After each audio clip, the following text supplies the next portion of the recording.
Okay. Hey, this is Dr. Scott Stripling. I'm standing here on the hill between Bethel and Ai, the site where Abraham and Lot likely were when they parted ways and Lot went east. This site was venerated by believers throughout the ages, but a few hundred years after Abraham, Joshua came along and there was a settlement here. The people of Ai, or Ha'ai, lived here. Joshua and the Israelites, according to Joshua 7 and 8, fought two important battles on this site, and just over this hill we have a small late Bronze Age fortress that commemorates that. Later, we had people in the 1st century who came and lived on the site and left their remains.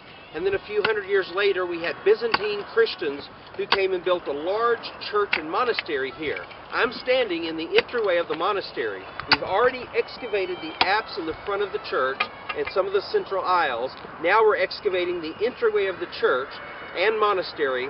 The atrium is just behind me, and this is where the believers had their Wi-Fi internet and their coffee bar and hung out and meditated and before they entered the church, sort of a transition between secular and sacred space.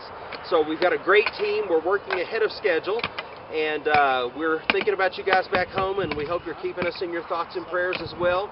So we wish you Godspeed from here in the West Bank at the archaeological site at Khirbet el-Maqatir.